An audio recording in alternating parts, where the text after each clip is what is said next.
The morning sun cast long shadows through the dusty windows of the small wooden church in Willow Creek, Wyoming Territory. It was April 1873, and the spring air still carried a bite of winter's chill. Margaret Ellen Porter stood alone at the altar, her hands trembling as she clutched a small bouquet of prairie wildflowers she'd gathered at dawn. The wedding dress had taken her 3 months to sew. White cotton fabric, purchased with her meager savings from working at the general store, now hung on her slender frame. The delicate lace trim at the collar and cuffs had been her mother's, carefully preserved and sewn on with loving stitches by lamplight. Margaret had dreamed of this day since Thomas Hartley first courted her 6 months ago, bringing her ribbons and sweet words that made her heart flutter like a captured bird. Behind her, the wooden pews creaked under the weight of the congregation. She could hear the whispers starting, growing louder with each passing minute. Thomas was late. Not just a few minutes late. He was now 45 minutes past the appointed hour. Perhaps his horse threw a shoe. Old Mrs. Henderson murmured to her neighbor, though her tone suggested she believed no such thing. The Hartley boy always did have a wandering eye. Came another voice, not quite low enough to escape Margaret's burning ears. Reverend Michael Davies cleared his throat nervously, his worn Bible clutched in weathered hands. He'd married couples in this church for 20 years, but never had he witnessed such an uncomfortable delay. His kind gray eyes met Margaret's, and she saw pity there that made her stomach turn to lead. "My dear," he said gently, stepping closer to where she stood rigid as a fence post. "Perhaps we should—" "He'll come," Margaret whispered, her voice barely audible above the growing murmur of the crowd. "Thomas promised. He gave his word." But even as she spoke, doubt crept in like fog across the prairie. She thought of the previous evening, when Thomas had seemed distant, his breath heavy with whiskey, his usual charm replaced by something harder, meaner. When she'd asked if something troubled him, he'd grabbed her arm roughly, leaving marks she now hid beneath her long sleeves. The church door creaked open, and every head turned. Margaret's heart leaped, but it was only Walter Jenkins, the telegraph operator, his face flushed from running. "Reverend," he panted, removing his hat. "I've got a message here, from Denver." The Reverend took the slip of paper, his expression growing grave as he read. Margaret watched his face, saw the way his jaw tightened, the way his eyes darted to her with increased pity. "What is it?" she asked, though part of her already knew. "What does it say?" Reverend Davies hesitated, then handed her the telegram. The words swam before her eyes. "Urgent stop. Thomas Hartley departed Denver Station this morning. Stop bound for California. Stop sends regrets. Stop." The paper slipped from her numb fingers, floating to the floor like a dying butterfly. The church erupted in gasps and exclamations. Margaret heard none of it. The world had narrowed to a single point of crushing humiliation. "He's not coming," someone said unnecessarily. Poor girl, and her with no family to speak of. What did she expect, reaching above her station like that? Margaret's knees threatened to buckle. She'd given up everything for Thomas Hartley. Her reputation, her savings, even her position at the store missed her. Garrett had made it clear that a married woman had no place behind his counter.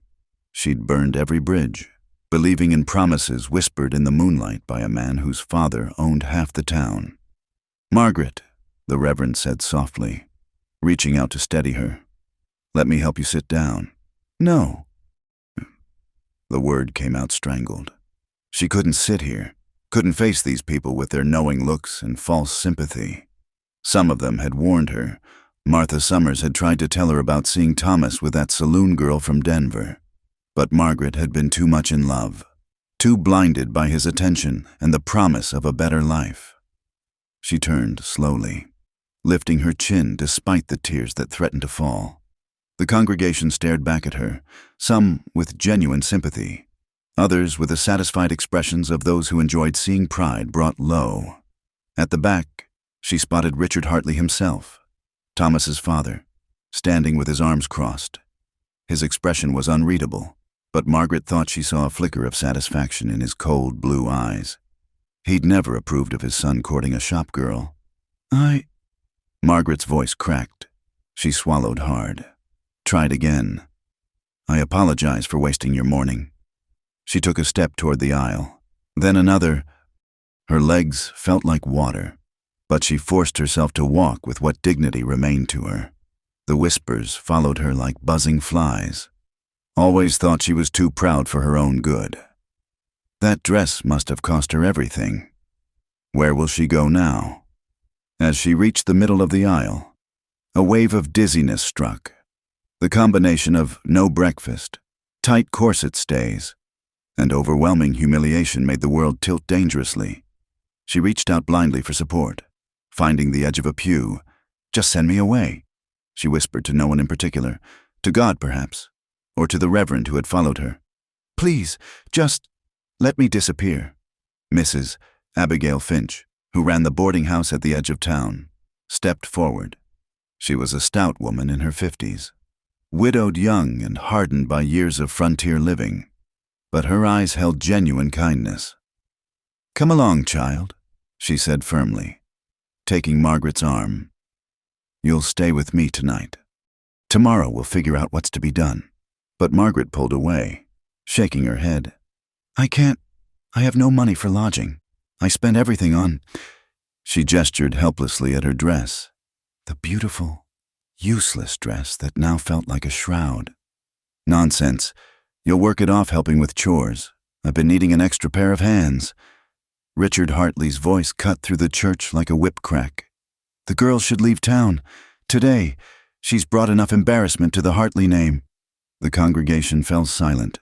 Richard Hartley's word was law in Willow Creek.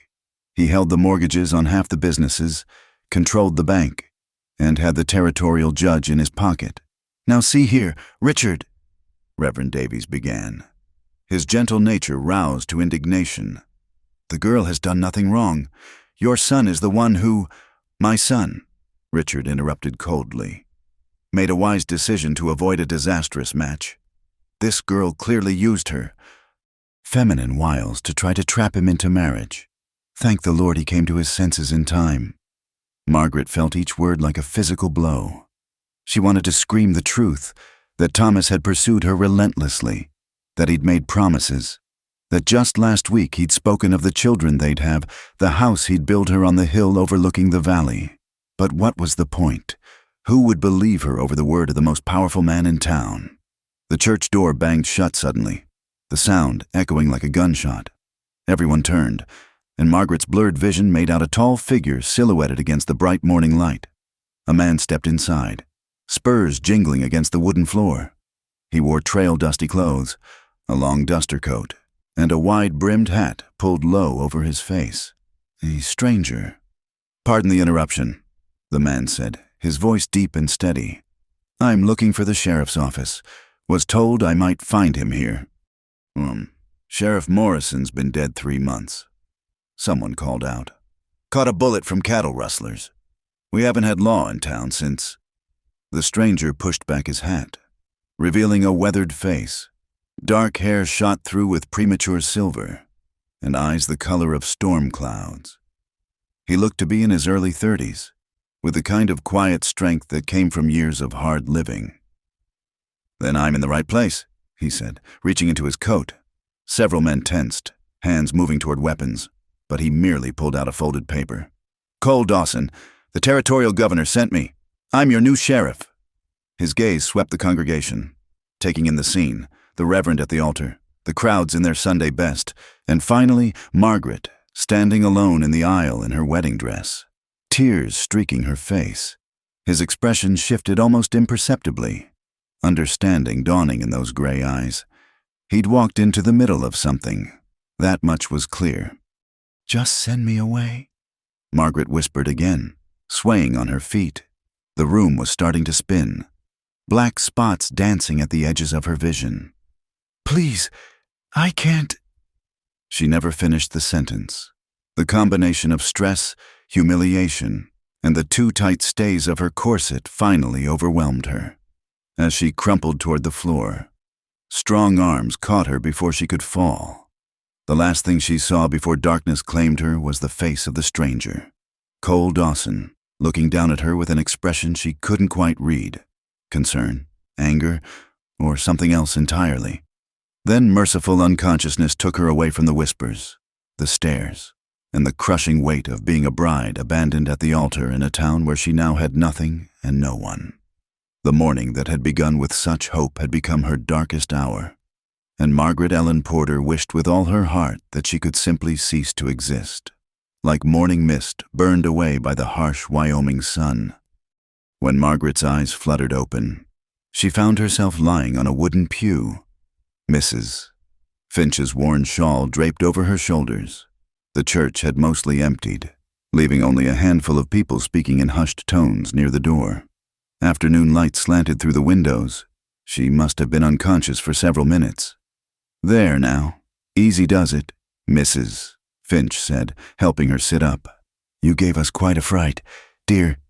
Margaret's hand went to her throat, loosening the high collar of her wedding dress. Every breath felt like drawing air through wet wool. The humiliation crashed over her anew, and she wished she could sink back into unconsciousness. "I need to leave," she whispered, struggling to stand. Her legs still felt unsteady, but the overwhelming need to escape drove her forward. I can't stay here." "You're in no condition to go anywhere alone," Mrs. Finch protested. The heavy footsteps of boots on wood made them both look up. The stranger, Sheriff Dawson, approached with measured strides. Up close, Margaret could see the dust of hard travel on his clothes, the weather-beaten quality of his hands, the way he moved with the careful awareness of a man accustomed to danger. "Ma'am," he said, touching the brim of his hat to Mrs. Finch before turning those storm-gray eyes to Margaret. "Miss Porter," Margaret managed, her voice barely above a whisper. "Margaret Porter. Miss Porter." His voice held an unexpected gentleness. "I couldn't help but notice you're in some distress. Might I offer assistance?" Richard Hartley's sharp voice cut across the church. "The girl needs no assistance except directions out of town." "I'll thank you to mind your business. Sheriff, you've been here all of 5 minutes." Cole Dawson turned slowly to face Hartley, and something in his posture shifted. Where before, he'd seemed relaxed, now there was steel beneath the calm exterior. "Actually, Mr. Hartley, everything that happens in this town is my business now. That's what the badge means." He tapped the silver star newly pinned to his vest. "And I don't recall asking your opinion on the matter." The temperature in the church seemed to drop 10 degrees. Richard Hartley wasn't accustomed to being challenged, especially not by newcomers. His face flushed red above his expensive collar. "You'd do well to learn how things work in Willow Creek. Sheriff, I own the bank that pays your salary. The territorial government pays my salary," Cole corrected mildly. "And they sent me here specifically because the last sheriff was too concerned with keeping certain people happy to do his job properly. I don't intend to make the same mistake." He turned back to Margaret, deliberately giving Hartley his back, a calculated insult that made the banker sputter with rage. "Now then, Miss Porter, you were saying you need to leave. Where exactly were you planning to go?" Margaret's cheeks burned. Where could she go? She had no family closer than Ohio, no money for stage fare, no position waiting for her. The room spun slightly, and she gripped the pew for support. I don't... The words wouldn't come. How could she admit to this stranger that she had nowhere, that she'd gambled everything on a promise that turned to dust? Cole studied her for a long moment, then nodded as if she'd answered clearly. "Mrs. Finch, you mentioned you run the boarding house." "That's right. Clean rooms and hot meals. Best in town. Then I'll need lodging myself. Perhaps Miss Porter could show me the way. I'd consider it a kindness, seeing as I'm new to town." He glanced at Margaret. "That is, if you're feeling steady enough to walk?" Margaret blinked at him, confused. He was offering her a graceful exit. She realized, a way to leave the church with some shred of dignity intact. She found herself nodding. "Good." He offered his arm, a gesture so naturally courteous it took her breath away. When was the last time anyone had treated her like a lady worthy of respect? Mrs. Finch, perhaps you could go ahead and prepare a room? I'll escort Miss Porter shortly. Mrs. Finch gave him a long, appraising look, then smiled. I'll put the kettle on. The good Lord knows we could all use some strong tea after this morning's excitement. As she bustled out, Richard Hartley stepped forward, blocking their path. Now see here, Sheriff, I don't know what you think you're doing, but I'm doing my job. Cole interrupted calmly, which includes ensuring the safety of all citizens in Willow Creek. Miss Porter appears to have been under considerable distress. In my experience, when a young woman faints in church while wearing a wedding dress and the groom is nowhere to be seen, there's usually a story there. Sometimes that story involves crimes. Crimes? Hartley's voice rose an octave. What crimes? My son simply chose not to marry beneath his station. That's no crime. Breach of promise can be a civil matter. Cole mused. And depending on the circumstances, he let the sentence hang, watching Hartley's face carefully. Margaret felt the arm beneath her hand tense slightly. She glanced up at the sheriff, surprised to see a muscle working in his jaw. He was angry, she realized, not at her, but for her. This stranger who'd known her all of 10 minutes was angrier about her situation than anyone else in town. You can't threaten me, Hartley blustered, but some of his bluster had faded. I know judges. I have connections all the way to Washington. Good for you. Cole's voice was dry as desert sand. I have a gun and a badge. In my experience, those tend to be more immediately useful. Now, if you'll excuse us, I need to see Miss Porter safely to the boarding house. He guided Margaret around Hartley, who stood there speechless with rage. As they passed, Cole paused and looked back. Oh, and Mr. Hartley? I'll be wanting to review the town's financial records, make sure everything's in order. The governor mentioned there'd been some irregularities reported. I'm sure it's nothing, but best to be thorough. Don't you think? Hartley's face went from red to white in the span of a heartbeat, without waiting for a response. Cole continued toward the door, Margaret's hand still resting on his arm. The bright afternoon sun made her squint as they stepped outside. The spring wind caught her veil, sending it streaming behind her like a flag of surrender. She reached up to unpin it with shaking fingers. Leave it, Cole said quietly. Chin up, shoulders back. You've nothing to be ashamed of. Everyone's staring, she whispered. Indeed. People had gathered in small groups along Main Street, drawn by the commotion at the church. Their eyes followed her progress, some sympathetic, others gleefully scandalized. Let them stare. His voice held a hint of steel. In my experience, the people who judge others the harshest usually have the most to hide themselves. They walked in silence for a moment before Margaret found her voice. Why are you helping me? You don't even know me. Cole was quiet so long she thought he wouldn't answer. When he finally spoke, his voice carried the weight of old pain. Maybe because I know what it's like to have your world fall apart while people watch and whisper. Maybe because a badge means protecting folks who can't protect themselves. Or maybe, he glanced down at her, and for just a moment, she saw something vulnerable in those storm-gray eyes. Maybe because any man who'd leave a woman like you standing at the altar is a fool who doesn't deserve her tears. Margaret's breath caught. There was something in the way he said it. Not flirtatious or forward, just a simple statement of fact that somehow meant more than all of Thomas's flowery speeches ever had. They reached the boarding house, a 2-story building painted white with green shutters. Mrs. Finch was already at the door, having shed her church finery for a practical apron. Come in, she fussed, ushering them into the parlor. Sheriff, I'll show you to a room in just a moment. Margaret, dear, you sit right there by the fire. You're white as a sheet. Margaret sank into the offered chair, suddenly exhausted. The adrenaline that had carried her this far was fading, leaving her feeling hollow and brittle as old bones. Cole remained standing, hat in hand. Miss Porter, I need to ask, did Thomas Hartley make specific promises to you? Were there witnesses to his proposal, letters? She looked up at him, confused by the official tone. Yes, he proposed in front of several people at the church social. And there were letters, but... Her face crumpled. I burned them last week. He asked me to. Said it wasn't proper to keep such things once we were to be married. I see. Cole's expression darkened. And did he ever... That is, did he behave improperly toward you? Pressure you in any way? Margaret's hand moved unconsciously to her arm, where the bruises lay hidden.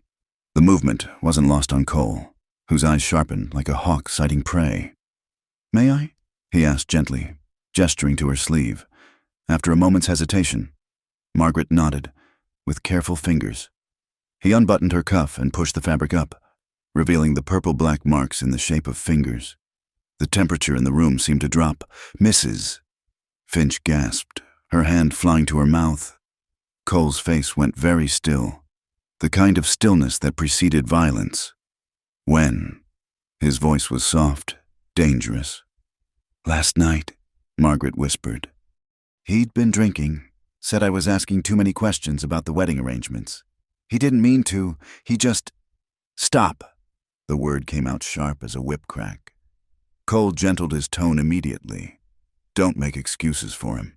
A man who lays hands on a woman in anger is no man at all. He carefully rolled her sleeve back down, his touch so gentle it made her want to weep. Thomas had never touched her with such care, not even in his supposedly tender moments. This changes things, Cole said, straightening.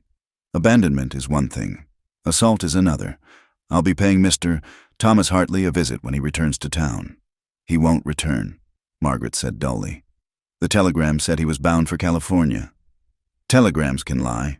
Men like Thomas Hartley don't give up their comfortable lives so easily. He'll be back when he thinks the dust has settled. Cole's smile was grim. And I'll be waiting. A knock at the door interrupted them. Mrs. Finch answered it, revealing Reverend Davies with Margaret's small carpet bag. I thought you might need your things, he said kindly. I collected them from the church. The sight of her meager possessions, everything she owned in the world contained in one small bag, threatened to break Margaret's composure entirely. But then Cole was there, taking the bag from the Reverend with thanks, setting it carefully beside her chair as if it contained treasures instead of a few worn dresses and personal items. Miss Porter needs rest, he announced, using that tone of quiet authority that seemed to come naturally to him. I'll take that room now, Mrs. Finch, if you please. And perhaps we could discuss arranging accommodations for Miss Porter as well. I'll cover the cost until she's back on her feet. That's not necessary, Margaret protested weakly. I couldn't. Consider it alone if you must. Cole interrupted. Though I suspect Mrs. Finch could use help around here. Couldn't you, ma'am? Mrs. Finch, bless her, caught on immediately. Oh my, yes, why, just this morning I was thinking how I needed someone to help with the cooking and cleaning. My back isn't what it used to be. Room and board plus a small wage. If you're interested. Margaret? It was charity disguised as employment, and everyone in the room knew it. But it was offered with such kindness that Margaret felt her eyes fill with tears for the first time since she'd read that terrible telegram.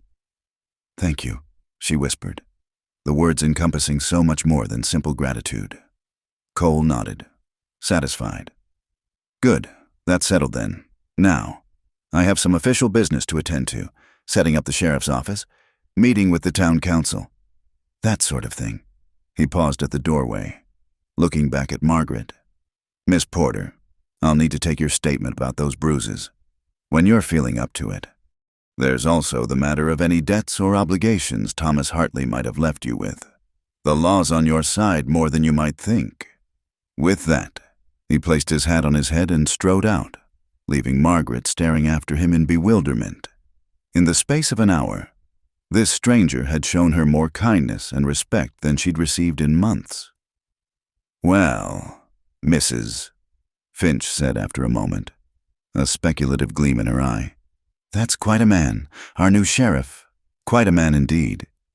Margaret could only nod, her hand still tingling where it had rested on his arm, her mind spinning with the impossible thought that perhaps, just perhaps, this wasn't the ending of her story after all. The afternoon sun slanted through the lace curtains of Mrs. Finch's parlor, casting delicate shadows across the worn but clean floorboards. Margaret sat in the same chair she'd occupied an hour earlier, though she'd managed to eat some bread and tea that Mrs. Finch had insisted upon. Her wedding dress felt like it was suffocating her, but she had nothing else to change into.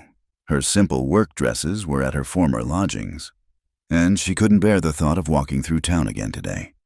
A knock at the door made her tense. Mrs. Finch, who'd been bustling about the kitchen, wiped her hands on her apron and went to answer it. "Sheriff Dawson," she said warmly.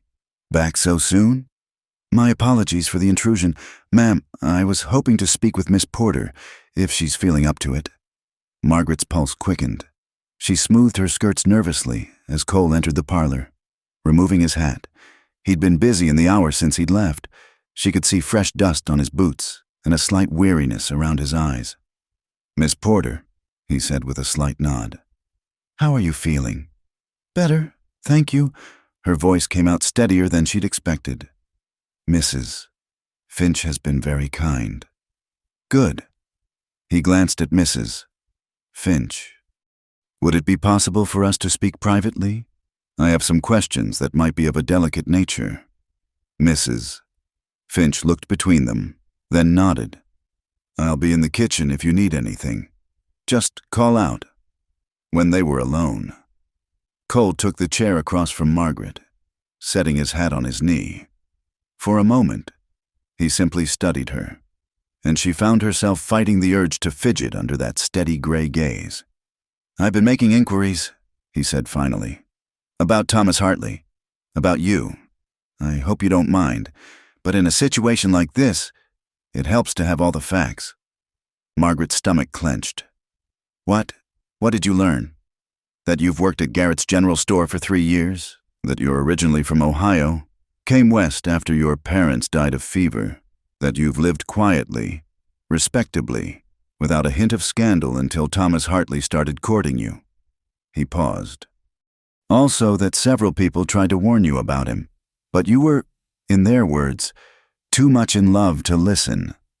Heat flooded her cheeks. "I was a fool." "No."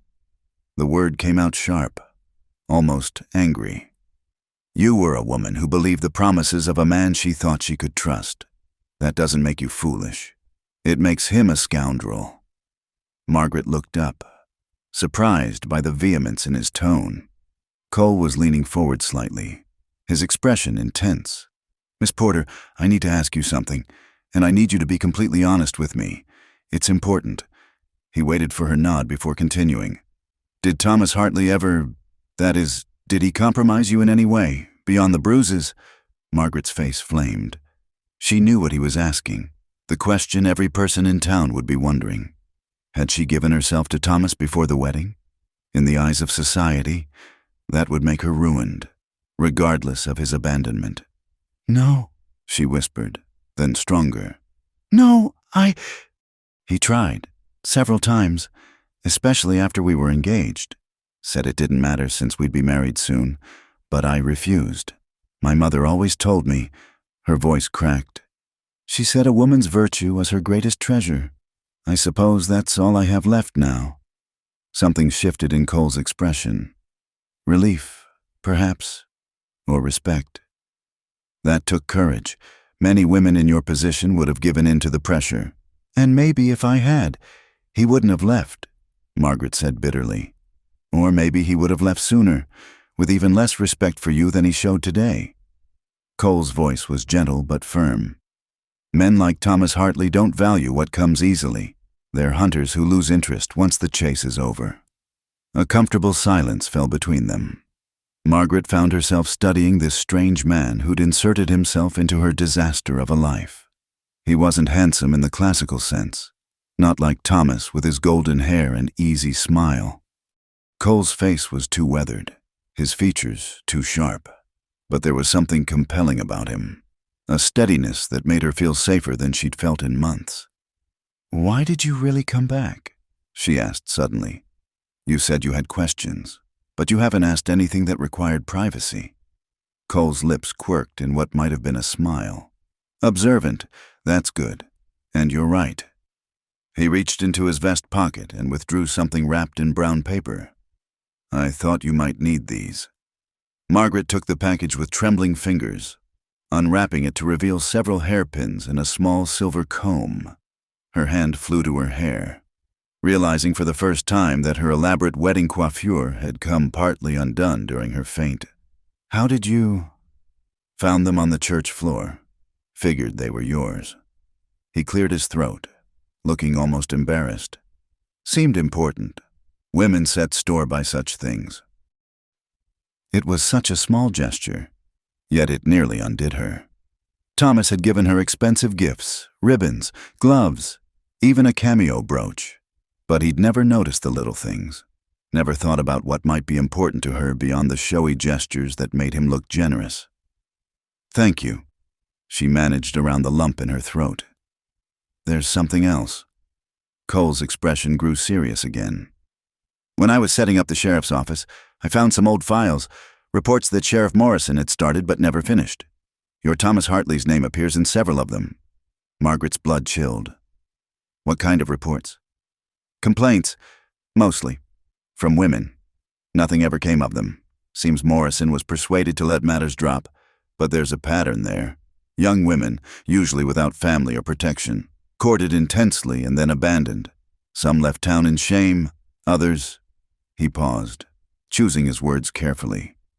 There was a girl 2 years ago, Sally McKenna. She took her own life after Thomas publicly humiliated her. The room spun. Margaret gripped the arms of her chair, fighting nausea.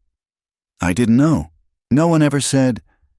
Because Richard Hartley made sure no one would. Money buys silence in a town like this. Cole leaned back, his expression grim. But it doesn't buy justice, not anymore.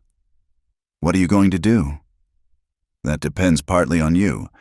I can't prosecute him for being a cad. That's not illegal, unfortunately. But assault is, if you're willing to make a formal complaint about those bruises, he'll destroy me. Margaret whispered. His father will make sure I never work in this town again. He owns everything. Not everything, Cole corrected. He doesn't own the law.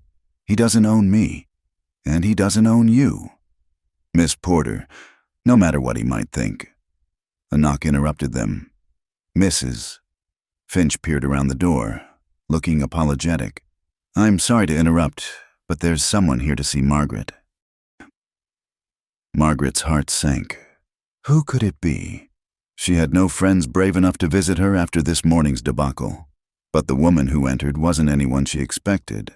Emma Hartley, Thomas's younger sister, stood in the doorway, where Thomas was golden and confident. Emma was dark-haired and quiet, with gentle brown eyes that always seemed sad. She was only 17, and Margaret had met her just a handful of times at social events. Emma? Margaret stood, bewildered. What are you doing here? Emma glanced nervously at Cole, then back to Margaret. I had to come, to apologize, and to...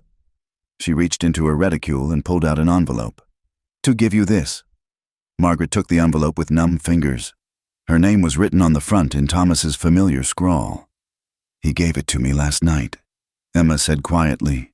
Made me promise to deliver it after the church. I'm so sorry. Margaret, I tried to talk him out of it. Truly I did. But Thomas never listens to anyone. And Father, you knew? The words came out strangled. You knew he wasn't coming? Emma's eyes filled with tears. He told me last night. Said he'd had a better offer in California, some business opportunity. Said you'd understand eventually, that it was better this way. I told him he was being cruel, but he just laughed. Margaret sank back into her chair. The unopened letter crumpled in her fist. She felt Cole move closer, a protective presence at her shoulder.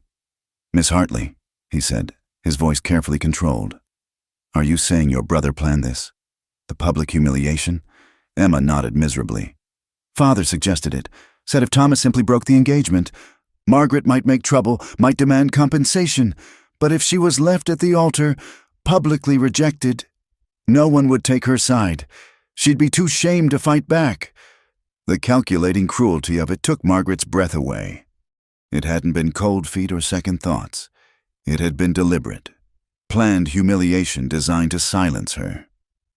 "Emma," she said when she could speak again. "Why are you telling me this?" The girl lifted her chin, and for the first time, Margaret saw steel beneath the gentle exterior. "Because it's wrong. Because they've done this before. And they'll do it again. Because—" Her voice dropped. "Because I know what it's like to be a woman in that house, under their control. And because I hope someday someone will help me the way I'm trying to help you." She turned to Cole. "There's more. Sheriff, about Sally McKenna. I have her letters. The ones she wrote to Thomas. Father doesn't know I kept them.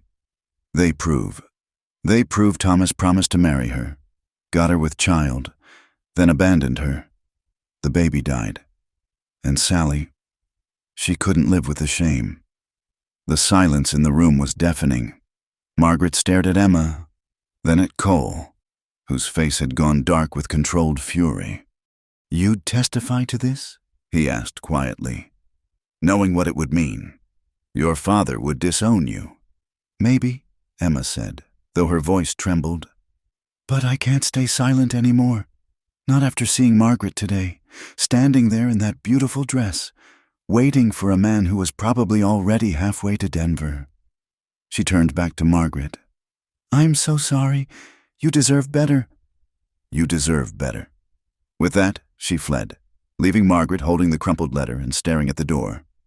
"Are you going to read it?" Cole asked gently. Margaret looked down at the envelope, then, with a sudden decision, tore it in half without opening it. "No, nothing he has to say matters anymore." "Good." Cole's approval was warm in his voice. "Miss Porter, what Emma just told us changes things considerably. With her testimony and those letters, we might have grounds for serious charges against Thomas Hartley. At the very least, we can ensure he faces consequences for his actions.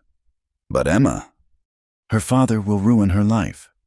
Maybe, or maybe it's time someone stood up to Richard Hartley."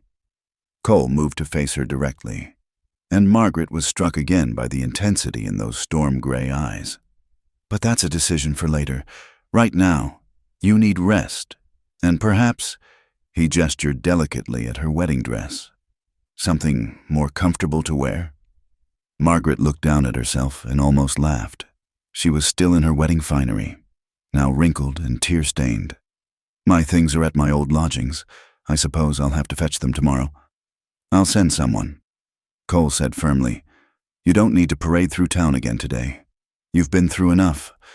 The kindness in his voice nearly undid her. "Why are you being so good to me? You don't even know me."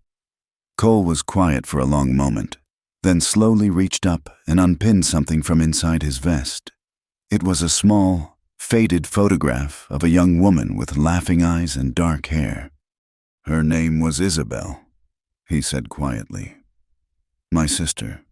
She fell in love with a traveling man who promised her the world. When he left her ruined and with child, the good people of our town turned their backs. She took poison rather than face the shame." His voice roughened. "I was away, working cattle drives. By the time I got her letter, it was too late." Margaret's eyes filled with tears. "I'm so sorry." "It was 8 years ago, but I swore then that if I ever had the power to help another woman in that situation, I would." He carefully put the photograph away. "I couldn't save Isabel, but maybe I can help you." The weight of the day suddenly crashed over Margaret. This morning she'd been a bride full of hope. Now she was a charity case, dependent on the kindness of strangers, her reputation in tatters and her future uncertain. But as she looked at Cole Dawson, this weathered, gentle man who'd appeared like something out of a dime novel to defend her honor, she felt something she hadn't expected to feel again: hope. "Thank you," she whispered, and meant it with every fiber of her being. Cole stood, collecting his hat. "Rest now. Tomorrow we'll deal with whatever comes. You're not alone in this, Miss Porter. Not anymore." As he left, Margaret fingered the silver comb he'd returned to her, touched the torn halves of Thomas's letter, and made a decision. She wouldn't run. She wouldn't hide. She'd stay and fight, with this unlikely champion at her side. Outside, the Wyoming wind howled, but inside Mrs. Finch's boarding house, Margaret Porter began to believe that perhaps her story wasn't over after all. 3 days had passed since the wedding that wasn't. Margaret had settled into a routine at Mrs. Finch's boarding house, rising before dawn to help with breakfast for the lodgers, keeping busy to avoid the pitying looks when she ventured into town for supplies. The wedding dress hung in the wardrobe of her small room, a ghost she couldn't quite bring herself to pack away. It was Thursday evening, just after supper, when the trouble started. Margaret was washing dishes in the kitchen, her hands deep in soapy water, when she heard the shouting from the street. "Margaret Porter, come out here, you little witch!" She froze, recognizing Thomas's voice immediately, but it was different now, slurred with drink, ugly with rage. Mrs. Finch appeared in the doorway, her face pale. "Don't you dare go out there," the older woman said firmly. "I'll send Joseph to fetch the sheriff." But before she could act, the front door burst open with a crash. Thomas Hartley stood in the entrance hall, swaying slightly, his once immaculate appearance disheveled. His golden hair was greasy, his expensive suit wrinkled and stained. Behind him crowded 3 of his usual companions: Samuel Morrison, the late sheriff's nephew, Pete Garrison from the Double Bar Ranch, and Jack Daniels, who spent most of his time in the saloons. "Where is she?" Thomas demanded, his bloodshot eyes scanning the hallway. "Where's my bride?" "Mr. Hartley, you're drunk." "Mrs. Finch said coldly, moving to block his path. "Leave my establishment immediately." Thomas laughed, an ugly sound. "Or what? You'll call the sheriff?" He turned to his companions. "Boys, Mrs. Finch here seems to think that new lawman has any real power in this town." "Thomas." Margaret stepped out of the kitchen, her chin raised despite the fear coursing through her veins. "What do you want?" His eyes locked onto her, and for a moment, something almost like regret flickered across his face. Then it was gone, replaced by sneering contempt. "There's my blushing bride," he mocked. "Not so high and mighty now, are you? Working as a servant, scrubbing floors and washing dishes. Fitting work for someone who tried to trap me into marriage." "I never—" "Shut up!" The words cracked like a whip. Thomas stumbled forward, and Margaret instinctively backed away. "You've been spreading lies about me. Emma told me. Said you're claiming I hurt you, that I made promises I didn't keep." "I've said nothing that wasn't true." "Truth," Thomas laughed again. "The truth is, you're a nobody. Margaret, a shop girl who got ideas above her station. Did you really think I'd marry you? My father would have cut me off without a cent. Then why propose?" Margaret found her courage, fueled by anger. "Why court me for 6 months? Why make me believe—" "Because it was amusing." Thomas's face twisted with cruel mirth. "You were so eager, so grateful for every scrap of attention, like a puppy begging for treats. The boys here bet me I couldn't get you to the altar without sampling the goods first. I won $50. The casual cruelty of it hit Margaret like a physical blow. Behind Thomas, his friends snickered, though Samuel Morrison at least had the grace to look uncomfortable. "You're despicable," she whispered. "And you're pathetic." Thomas moved closer, and she could smell the whiskey on his breath. "But here's the thing. Margaret, you've caused me considerable inconvenience. Father's furious about the scandal. Says I should have handled it more discreetly. So you are going to fix this." "I don't understand." "You're going to leave town. Tonight. I've arranged passage on the midnight stage to Denver. One way." He pulled out a leather purse and tossed it at her feet. Coins spilled across the floor. "There's enough there to set you up somewhere else. Find another shopkeeper to moon over, just disappear, and we'll all forget this unfortunate incident." Margaret stared at the scattered coins, anger building in her chest like a thunderstorm. "No, no," Thomas's voice turned dangerous. "I don't think you understand. This isn't a request." "I understand perfectly. You want me gone because I'm an embarrassment, Because people are talking. Because your sister grew a conscience. Margaret stepped over the spilled money. But I'm not going anywhere. This is my home. I've done nothing wrong. Thomas's face flushed dark red. You little... He lunged forward, grabbing her arm with bruising force. You'll do as you're told. Or what? The voice came from the doorway. Cold as winter wind. Cole Dawson stood there, hand resting casually on his gun belt. He'd removed his badge. This wasn't the sheriff speaking, but the man. Sheriff Dawson, Thomas said, trying for bravado but not quite managing it. This is a private matter. Nothing's private when it involves a man laying hands on a woman in my town. Cole stepped inside, his spurs ringing against the floor. Take your hand off Miss Porter, now. Thomas's grip tightened for a moment, defiance flashing in his eyes. Then he seemed to remember who he was dealing with and released Margaret's arm. She stumbled back, rubbing the new bruises that would join the fading ones. We were just having a conversation, Thomas said, attempting his usual charming smile. Margaret and I have history. Sometimes emotions run high. I can see that. Cole's gaze took in the scattered money, Margaret's pale face, the drunken bullies crowding the hallway. Conversation's over. You boys need to move along. Pete Garrison, emboldened by liquor, stepped forward. Now hold on. Sheriff, Mr. Hartley here has a right to talk to his former fiancée. No law against that. Actually, there is. Cole's voice remained conversational, but his hand shifted slightly on his gun belt. It's called harassment. And when it involves forced entry into a private residence and assault, it becomes a more serious matter. Assault? Thomas scoffed. I barely touched her. Second time this week you've barely touched her hard enough to leave marks. Cole's eyes were like flint. Pattern of behavior. Mr. Hartley, judges take that seriously.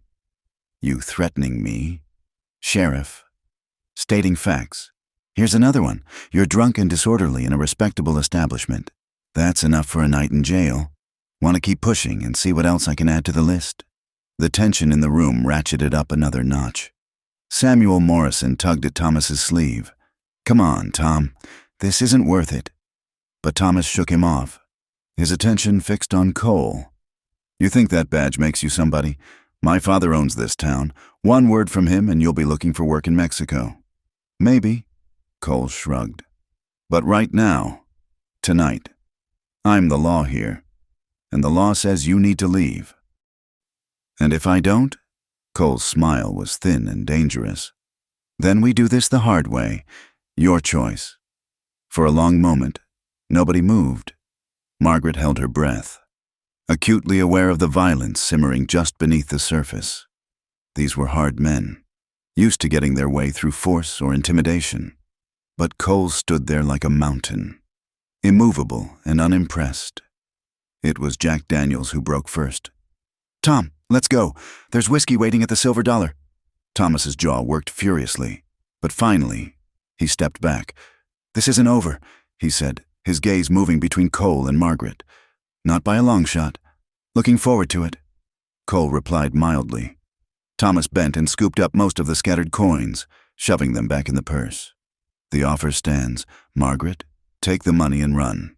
It's more than you're worth, but I'm feeling generous. Keep your money, Margaret said quietly. I can't be bought. Something ugly flashed in Thomas's eyes. We'll see about that. He turned and stalked out, his friends trailing behind. Pete Garrison paused at the door, looking back at Cole. You're making a mistake, Sheriff. The Hartleys have a long memory. So do I, Cole said simply, when they were gone. Margaret's knees gave out. She sank into the nearest chair. Shaking, Mrs. Finch hurried to her side, clucking like a mother hen. The nerve of that boy, breaking into my home, threatening my boarders. I ought to... Mrs. Finch, Cole interrupted gently. Would you mind making some tea? I think Miss Porter could use something warm. The older woman nodded and bustled off to the kitchen. Cole pulled up a chair across from Margaret, his expression concerned. Did he hurt you? She showed him her arm. where fresh fingerprints overlapped the fading bruises. Cole's jaw tightened, but his touch was gentle as he examined the marks. "We need to document these. I'll have Doc Morrison, no relation to Samuel, take a look tomorrow. Write up a report." "What's the point?" Margaret asked wearily. "You heard him. His father owns everything. They'll never let this go to trial." "Maybe not, but documentation matters. Building a case takes time." He sat back, studying her. "You showed real courage, standing up to him like that. I was terrified." "Courage isn't the absence of fear. It's acting despite it." He paused. "Why didn't you take the money? Fresh start somewhere else might be easier." Margaret thought about it, about the temptation of running away, starting over where no one knew her shame. Because then he wins. Because then the next girl has no one to warn her. Because... She met his eyes. "Because this is my home. I've already lost everything else. I won't let them drive me away too." Something warm flickered in Cole's gray eyes. "Good. That's good, Mrs." Finch returned with tea, and they sat in companionable silence for a while. Finally, Cole stood. "I should patrol the town. Make sure those boys don't cause more trouble. Will you be all right?" Margaret nodded. "Mrs. Finch has a shotgun. She showed me how to use it." His lips quirked. "Of course she does. Still, I'll post Deputy Carson outside tonight, just in case." "That's not necessary." "It is." His voice brooked no argument. "Thomas Hartley isn't done. Men like him don't handle rejection well. He'll be back, probably with his father next time."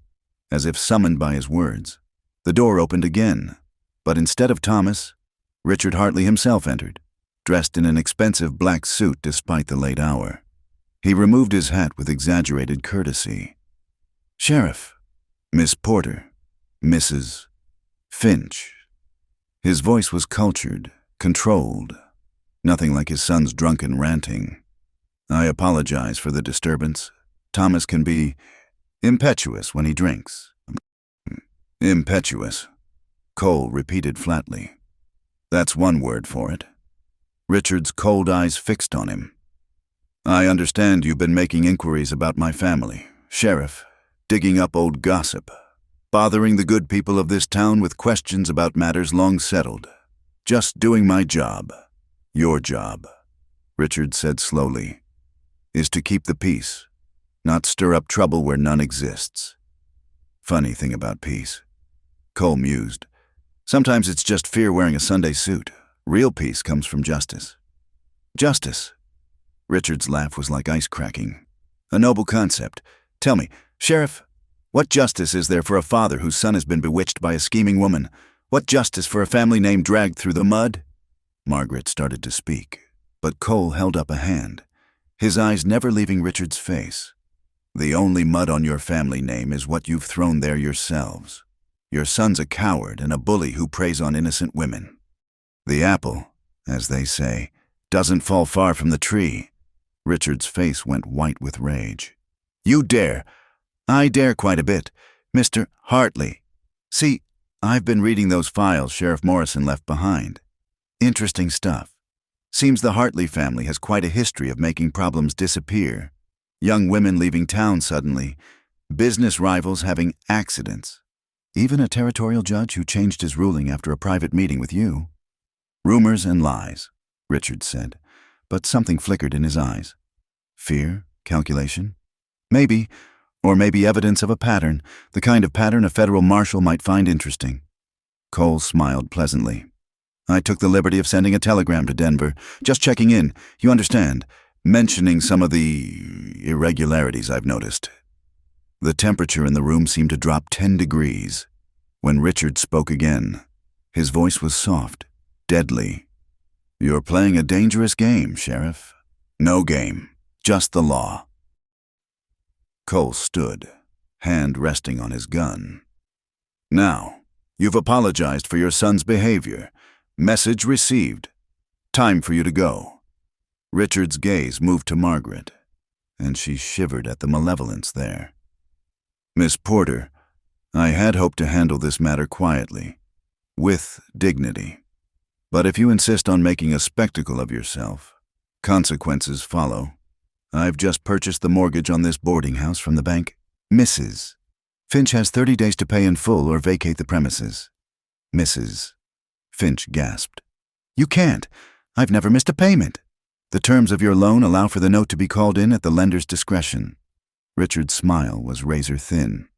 My discretion says 30 days, unless, of course, Miss Porter decides to be sensible and accept my son's generous offer to relocate.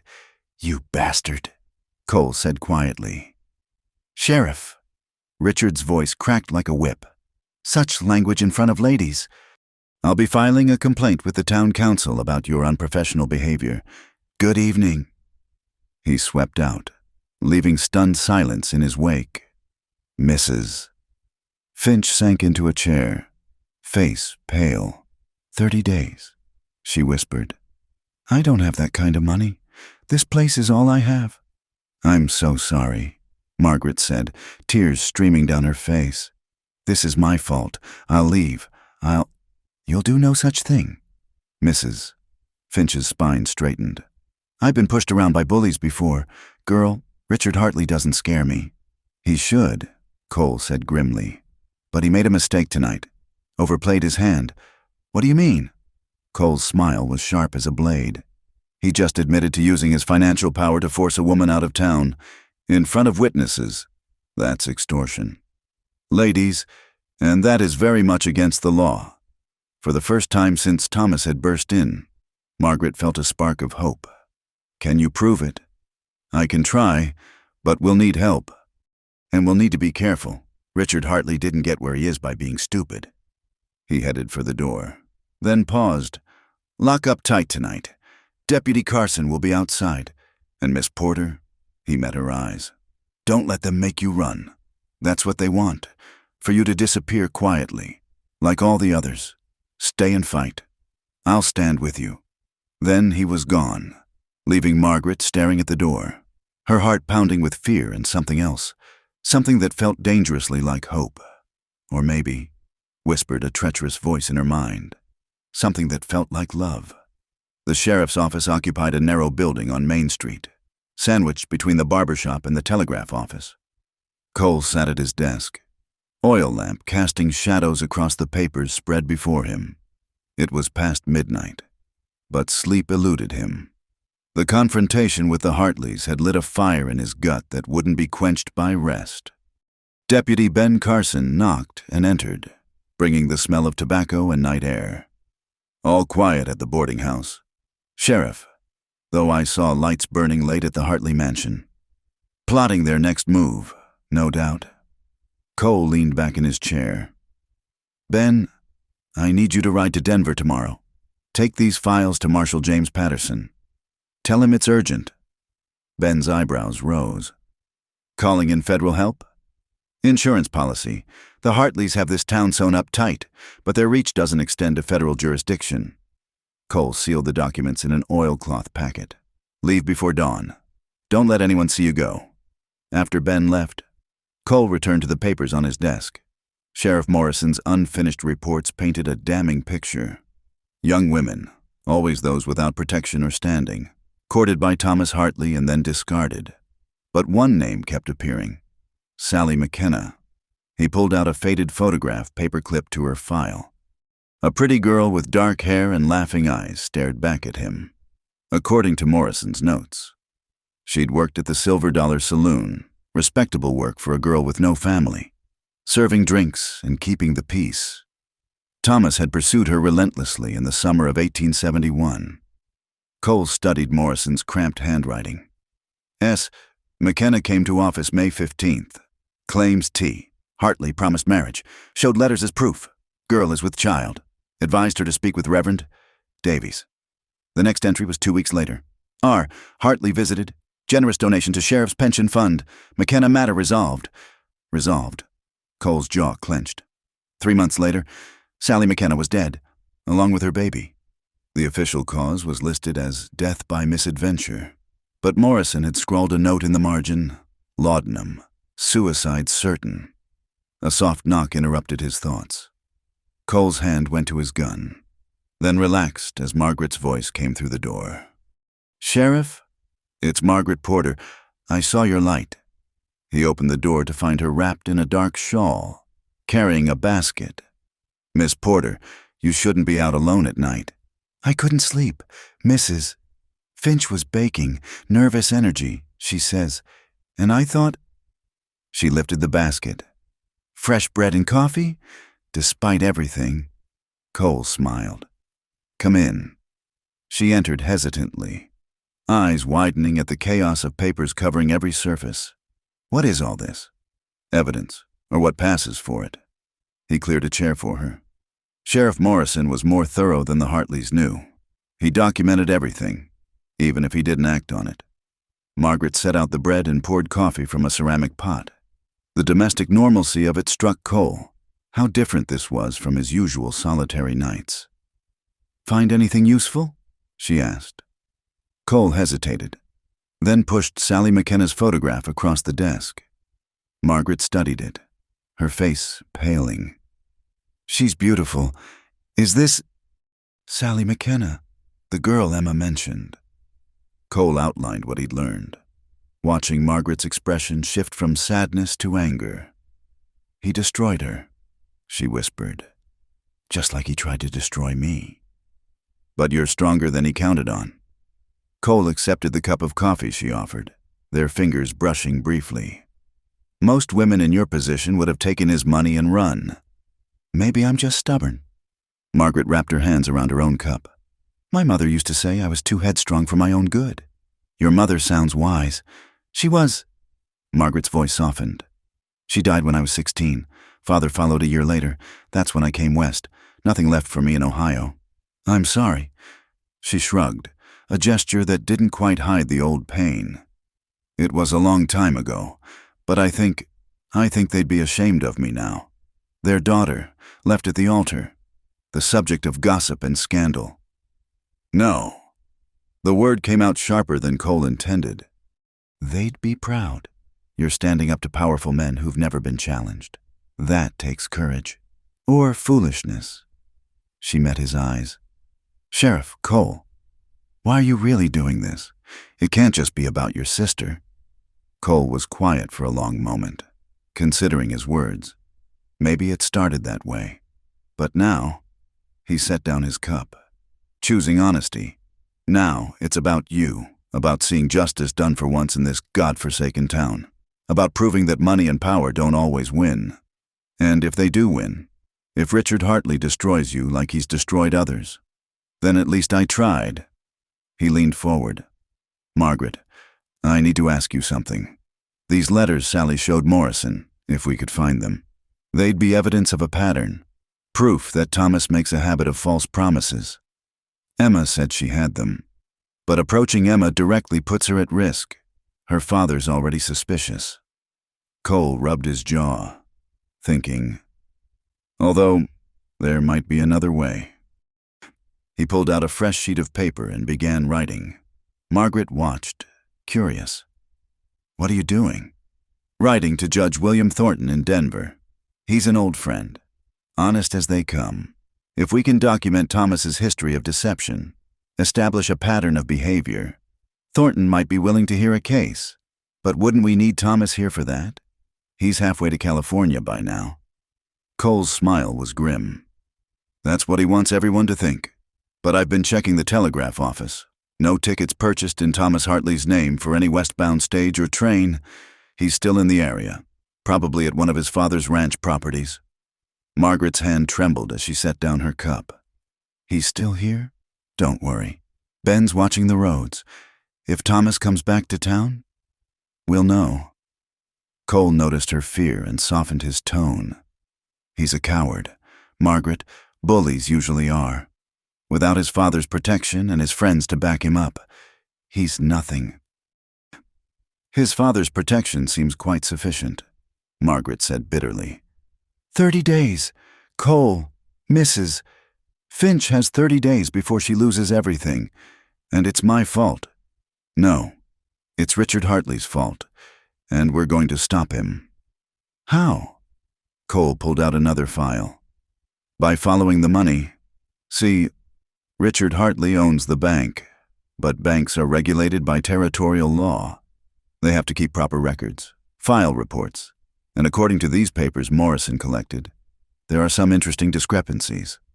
He showed her columns of figures, deposit records that didn't match withdrawal logs, loans that appeared and disappeared without proper documentation. "Is this what I think it is?" Margaret asked.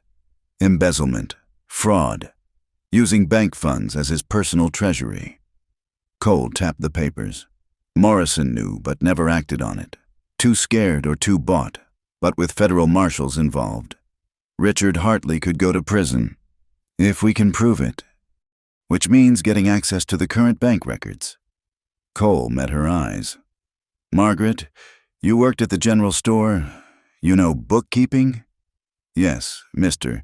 Garrett had me help with the accounts." "Good, because I might need—" The window exploded in a shower of glass. Cole moved on instinct, pulling Margaret to the floor as a second shot splintered the desk where she'd been sitting. Coffee and blood, from a glass cut on Margaret's cheek, splattered across Morrison's carefully preserved papers. "Stay down." Cole drew his gun, peering cautiously through the broken window. The street was empty, but he caught a glimpse of movement near the alley across the way. Another shot, this one taking out the oil lamp. Darkness plunged over them, broken only by moonlight through the shattered window. "Cole?" Margaret's voice was steady despite their circumstances. "Are you hit?" "No, you?" "Just scratches." She pressed against the wall beside him. "Who's shooting at us?" "Someone who doesn't want us looking at these files." Cole's mind raced. The shots had come from a rifle, probably a Winchester. Accurate shooting in the dark meant someone who knew their business. Footsteps on the boardwalk outside. Cole tensed, then relaxed as Ben Carson's voice called out, "Sheriff, you alive in there?" "We're fine, Ben." Shooter was in the alley across the street. "On it!" Ben's footsteps pounded away. Cole helped Margaret to her feet, lighting a candle with shaking hands. In the flickering light, he saw blood on her face and felt rage kindle in his chest. "Let me see." He tilted her chin gently, examining the cut. "Not deep, but we should clean it." "Cole!" Her voice was strange. He looked down to see her staring at the desk. A bullet had torn through Sally McKenna's photograph, obliterating the laughing girl's face. "Message received," Cole said grimly. Ben returned, breathing hard. "Lost him, but I found this." He held up a silver flask, engraved with the initials T.H. "Thomas." Margaret's voice was flat. "He tried to kill us. Or scare us." Cole pocketed the flask. Either way, he just made a fatal mistake. Attempted murder of a law officer is a hanging offense, if you can prove it was him, Ben pointed out. A flask isn't exactly. It's enough to start with. Cole began gathering the scattered papers, particularly those stained with Margaret's blood. "Ben, I want you on that Denver run now. Don't wait for dawn. And take Miss Porter with you." "No." Margaret's chin came up. "I'm not running. This isn't running. It's strategic retreat. You can testify to what happened here. Show Judge Thornton these files." "I said no." She faced him squarely, and in the candlelight, Cole saw the same steel that had kept her standing at that altar when another woman would have fled. "They want me gone, Cole. If I leave now, even for safety, I'll never be able to come back. And Mrs. Finch needs me." Cole wanted to argue, but he recognized the futility. Margaret Porter had made her choice, and he'd learned enough about her to know she wouldn't be swayed. "All right," he said finally. "But you don't go anywhere alone. Not to the store, not to church, nowhere. I can protect myself. Against Thomas Hartley with a rifle? Against hired guns?" Cole shook his head. "Pride won't stop a bullet. Margaret?" She flinched at his harsh tone, and he immediately regretted it. "I'm sorry, He ran a hand through his hair. "I've already failed to protect one woman I cared about. I won't fail another." The words hung between them, heavy with implication. Margaret's eyes widened, and Cole cursed himself for revealing too much. "You care about me?" she asked softly. "I care about justice," he said, but the deflection rang hollow. Just justice. Cole met her eyes, seeing in them a mirror of his own confused feelings. When had this stopped being about the law and started being about the woman standing before him? When she'd faced down Thomas in the boarding house? When she'd brought him coffee and companionship on a lonely night? Or that first moment in the church, when he'd caught her as she fell? No, he admitted, not just justice. Margaret stepped closer, and Cole could smell the lavender soap she used, could see the way the candlelight caught in her hair. "Cole, Sheriff," a new voice called from outside. "Sheriff Dawson." They stepped apart as Walter Jenkins, the telegraph operator, burst in. His face was pale, eyes wide with excitement or fear. "What is it?" "Walter. Telegram from Denver, marked urgent." He handed over the yellow paper with shaking hands. "It's about Thomas Hartley." Cole read quickly, his expression darkening with each word. Margaret watched anxiously. "What does it say?" Cole looked up, his face grim. Thomas Hartley was married in Denver 2 years ago. His wife died 6 months later under suspicious circumstances. The Denver police want to question him, but could never find him. "Married?" Margaret sank into a chair. "But that means his proposal to you was bigamy, fraud." Cole's smile was sharp. "And his wife's death? The coroner noted signs of violence but was pressured to rule it accidental." "My God." Margaret's hand went to her throat. "I could have been. But you're not.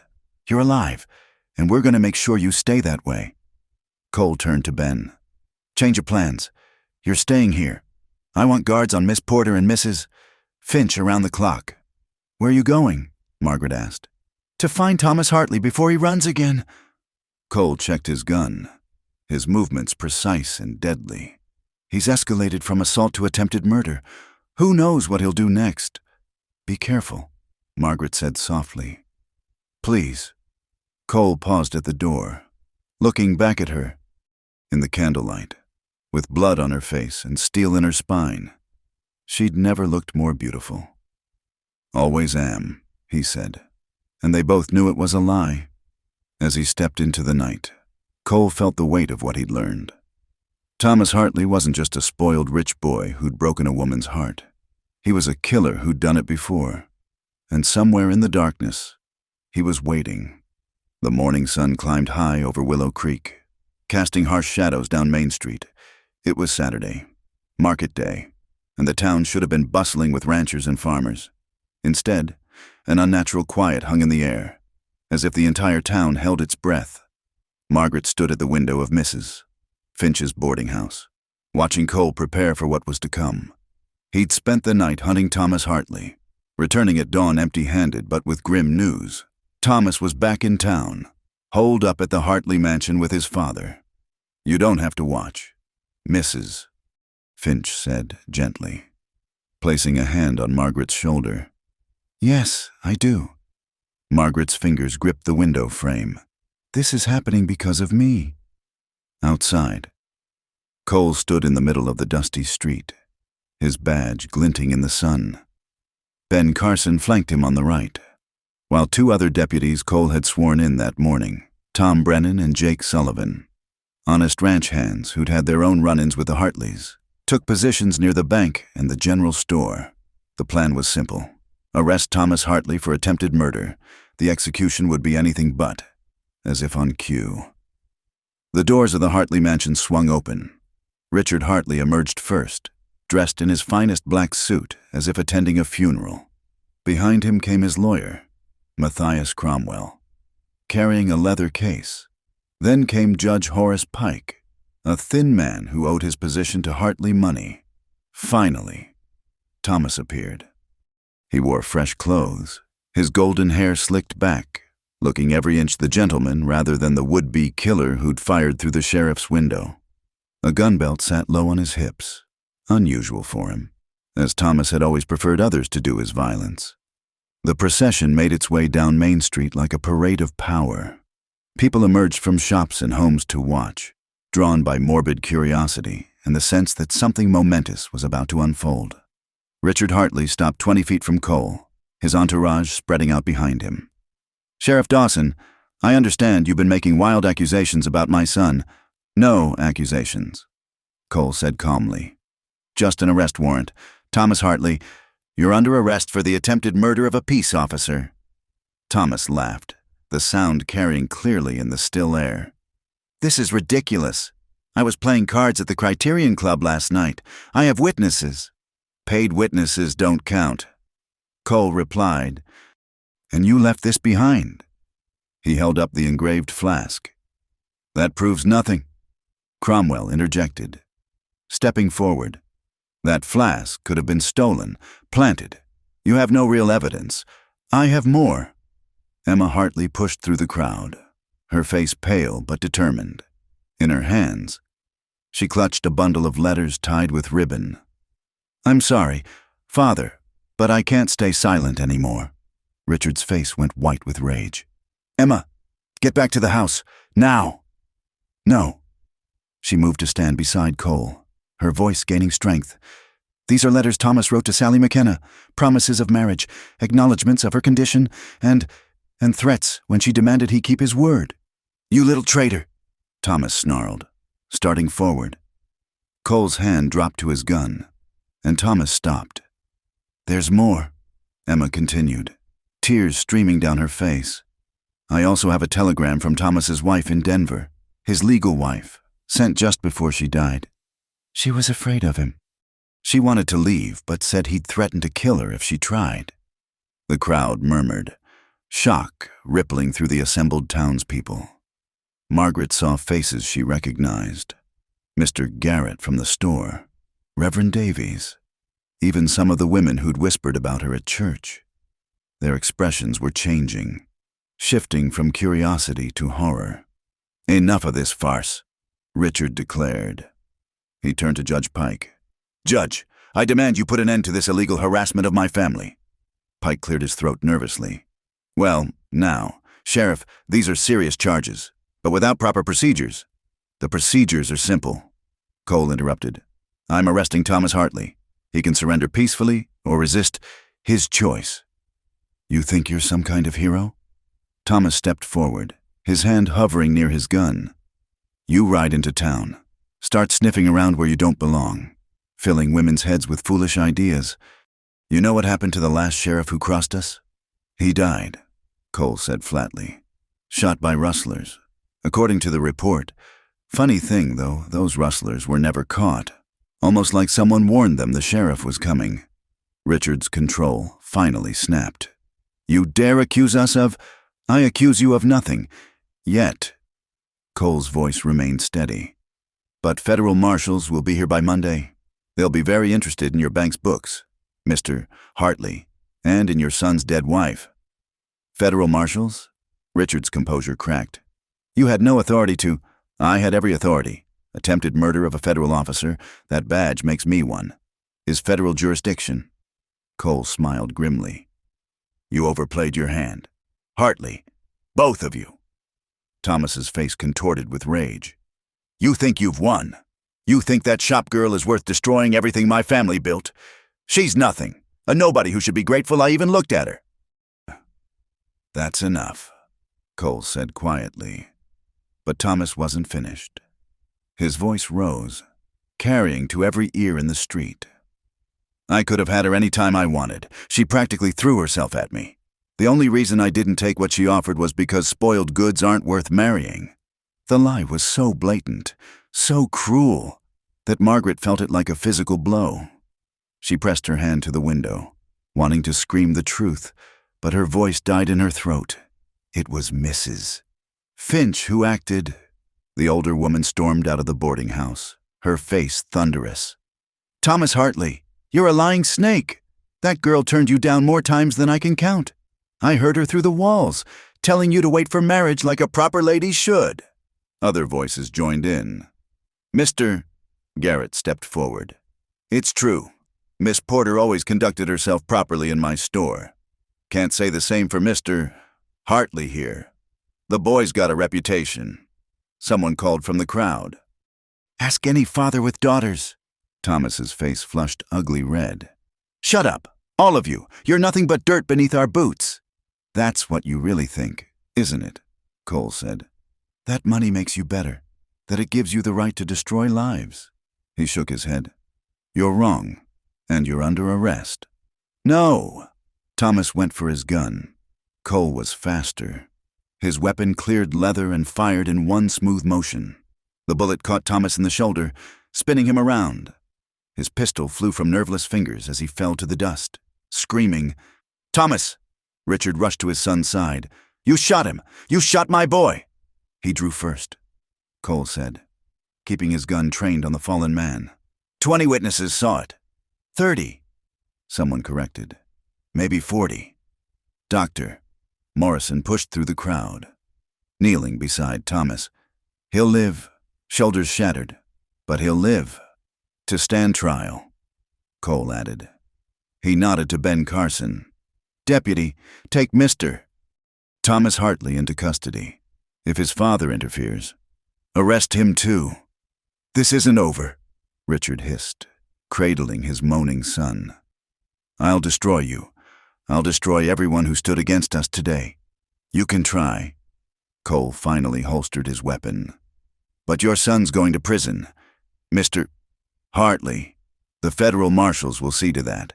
And those bank records, I had Ben send copies to Denver last night. Even if something happens to me, the investigation will continue. For the first time since Margaret had known him, Richard Hartley looked defeated. The crowd he'd controlled through fear and money stood against him. His son bled in the street. His daughter had betrayed him. His carefully constructed empire was crumbling. Take him, Richard said quietly to Dr. Morrison. Fix him up so he can stand trial. He stood slowly, like an old man, and looked at Emma. You're no daughter of mine. Don't ever darken my door again. Emma lifted her chin, tears on her cheeks, but strength in her voice. I haven't been your daughter for a long time. Father, not since you taught me that money matters more than truth. Richard turned and walked back to his mansion, Cromwell and Pike trailing behind like whipped dogs. The crowd began to disperse, voices rising in excited chatter. This would be talked about for years. The day the Hartleys fell. Margaret finally found her voice and her courage. She ran from the boarding house, pushing through the remaining crowd until she reached Cole. He turned at her approach, and she saw the weight of what had just happened in his eyes. Are you all right? She asked. I've been better. He looked down at his gun hand, which trembled slightly. Never gets easier, shooting a man, even one who deserves it. You had no choice. There's always a choice. Today, I made the right one. He looked at her, really looked at her, and Margaret felt her breath catch. It's over, Margaret. You're safe now. Am I? She glanced toward the Hartley mansion. Richard won't forget this. He'll want revenge. Let him want. His power is broken. The truth is out. Cole touched her face gently, thumb brushing the healing cut on her cheek. You don't have to be afraid anymore. Emma approached hesitantly, still clutching the bundle of letters. Miss Porter, I'm so sorry. For everything my family did to you, I should have spoken up sooner. Margaret surprised herself by embracing the younger woman. You spoke up when it mattered. That took incredible courage. What will you do now? Emma asked. Father meant it. I have nowhere to go. You'll stay with us, Mrs. Finch announced, joining them. I've got plenty of room, and I could use the help. Besides, she smiled slyly. With the mortgage threat gone, can't collect if you're in federal prison. I'm thinking of expanding, maybe opening a restaurant. The mortgage, Margaret began, will revert to territorial management once Richard Hartley is charged, Cole explained. And somehow, I doubt they'll be calling in any loans early. Ben Carson approached, wiping sweat from his brow. Thomas is locked up tight. Sheriff, Doc says he'll be fine for travel when the marshals arrive. Probably spend the rest of his life in prison. Good. Cole turned to address the remaining crowd. Show's over, folks. Willow Creek is under law and order now. Real law. Real order. Anyone has a problem with that, They can take it up with me or the federal government." The crowd dispersed slowly, people talking excitedly. Margaret heard snatches of conversation, relief that the Hartleys' reign was ending, shock at the revelations about Thomas, admiration for Cole's quick draw and steady nerve. "You did it," she said softly, for his ears alone. "You brought justice to this town." "We did it," he corrected. "You, Emma, Mrs. Finch, even the townspeople who finally found their voices. Justice isn't a one-man show." "Still," she smiled up at him, feeling lighter than she had in months. "Thank you for everything." Cole's expression softened. "Margaret, Sheriff!" Walter Jenkins ran up, waving another telegram. "This just came in, marked urgent." Cole read it, his expression shifting to surprise. "Well, the federal marshals were already on their way. Seems someone in Denver has been investigating the Hartleys for months. Our report just gave them the final evidence they needed." "So it's really over?" Margaret could barely believe it. "This part is." Cole folded the telegram carefully. "Thomas will stand trial. Richard will face federal charges. The town can start healing." He paused, looking at her with an expression she couldn't quite read. "Question is, what comes next?" Margaret felt her heart skip. "What do you mean?" "I mean," Cole took a breath, suddenly looking uncertain. "I came here to do a job. That job's mostly done. But somewhere along the way, I found a reason to stay." "Oh," her voice came out breathless. "You, Margaret, you're my reason." He took her hand, right there in the middle of Main Street where everyone could see. "I know it's too soon. I know you've been through hell. But if you'll let me, I'd like to court you, properly, the way you deserved from the beginning." Margaret felt tears prick her eyes, happy tears this time. "Cole Dawson, are you asking to come calling?" "I'm asking for a chance," he said simply, "to show you how a real man treats a lady, to prove that not all promises are lies." She looked at this man who'd appeared in her darkest hour, who'd fought for her when she had no one, who'd shown her respect and kindness when the world offered only shame. The answer came easily. "Yes," she said. "Yes, I'll give you that chance." His smile transformed his weathered face, making him look years younger. "Thank you, Sheriff." Ben called, grinning widely. "I hate to interrupt, but we've got a prisoner to process and about 50 forms to fill out." Cole sighed. "Duty calls." He squeezed Margaret's hand gently before letting go. "I'll call on you tomorrow. If that's acceptable, perhaps we could take a walk after church." "I'd like that," Margaret said, as Cole walked away to tend to his duties. Emma linked her arm through Margaret's. "He's quite something, your sheriff." "He's not my sheriff," Margaret protested, but she was smiling. "Not yet," Mrs. Finch said wisely. "But mark my words, girl, that man's got marriage in his eyes when he looks at you." Margaret watched Cole disappear into the sheriff's office, her heart full of possibilities. This morning, she'd been a fallen woman in a town ruled by fear. Now, the Hartleys were finished. She had true friends, and a good man wanted to court her. It wasn't the fairy tale ending she'd once dreamed of with Thomas. It was better. It was real. The federal marshal arrived on Monday's noon stage, accompanied by 2 deputies and a Treasury investigator. Marshal James Patterson was a tall, lean man with steel-gray hair and eyes that missed nothing. Cole met him at the stage depot, and Margaret watched from the boarding house window as the 2 men shook hands. "Sheriff Dawson," Patterson said, his voice carrying the authority of years in service. "Your report's made for interesting reading. The Attorney General himself wants to see the Hartleys brought to justice." Word spread quickly through Willow Creek. By the time Patterson and his men reached the sheriff's office, a crowd had gathered. Richard Hartley had barricaded himself in his mansion since Saturday. But everyone knew the reckoning had come. Inside the sheriff's office, Margaret sat with Emma, Mrs. Finch, and several other townspeople who'd agreed to give statements. Cole had insisted she be present for the formal proceedings, saying her testimony would be crucial. "Miss Porter," Marshal Patterson began, his manner professional but not unkind. "I understand you were at the center of recent events. Would you tell me, in your own words, what transpired?" Margaret took a breath, then began. She told him everything.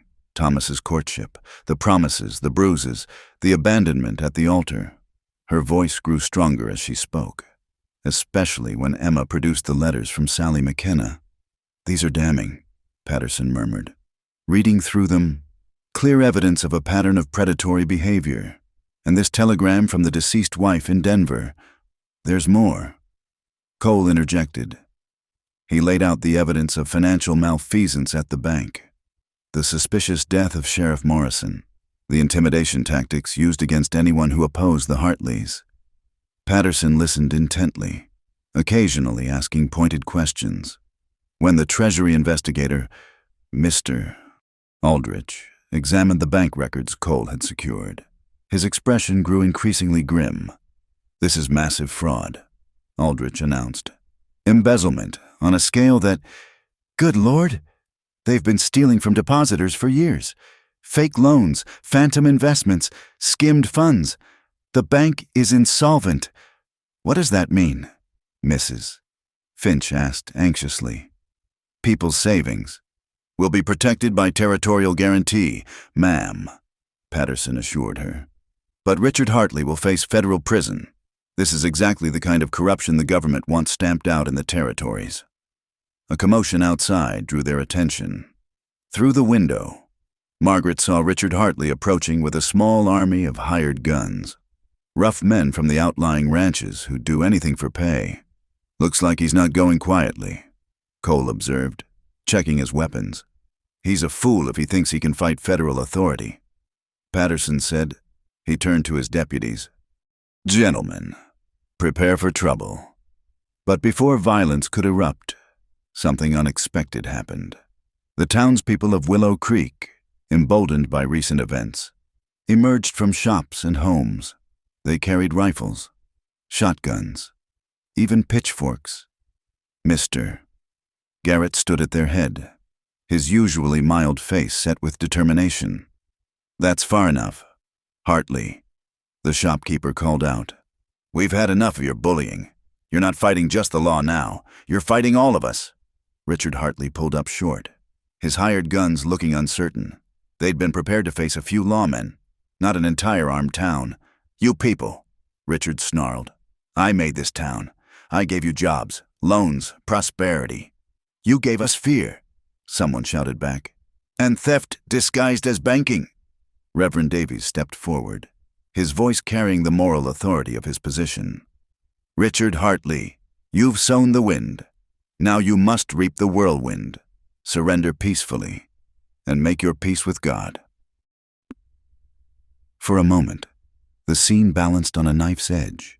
Then Cole walked out of the sheriff's office, Margaret surprising herself by following. She needed to see this through. "Mr. Hartley," Cole said calmly, "you're under arrest for embezzlement, fraud, conspiracy to commit murder, and about a dozen other charges. Your son's already confessed to killing his wife in Denver. Trying to save his own neck by implicating you, your empire's done." That broke Richard. The fight went out of him like air from a punctured balloon. "Thomas confessed. Sang like a church choir," Marshal Patterson confirmed. "Joining them. Seems facing a noose loosened his tongue considerably. He's detailed your entire operation, the bribes, the murders, all of it." The hired guns began melting away, seeing which way the wind was blowing. Within minutes, Richard Hartley stood alone in the street, looking older and smaller than Margaret had ever seen him. "I demand a lawyer," he said weakly. "You'll have one. In Denver, after you're processed." Patterson nodded to his deputies. "Take him." As they led Richard away in shackles, he turned back, his gaze finding Margaret in the crowd. "You did this," he said, but there was no heat in it, only bewilderment. A shop girl. You destroyed everything I built. No, Margaret said, finding her voice. You destroyed it yourself. With greed, cruelty, and the belief that people like me don't matter. We do matter. Mr. Hartley, we all matter. He had no answer to that. They put him in the prison wagon beside his son, both Hartley men finally facing justice for their crimes. The crowd began to cheer, but Margaret felt no joy in the moment, only a weary relief. It was over. Truly over. Miss Porter, Marshal Patterson approached her. I want to commend your courage. Without your stand against these men, none of this would have happened. I had help, Margaret said, glancing at Cole. Nevertheless, you've done a great service. If you ever consider a change of scenery, the Marshal Service could use people with your kind of backbone in our clerical departments. Thank you, but Willow Creek is my home. Patterson smiled knowingly. I suspected as much. Sheriff Dawson's a lucky man. He tipped his hat. We'll need formal depositions from everyone, but that can wait until tomorrow. Today, I think this town has earned a celebration. As the federal officers departed with their prisoners, the townspeople did indeed begin celebrating. Someone brought out a fiddle, another a guitar. Tables appeared in the street, laden with food as impromptu victory feast began.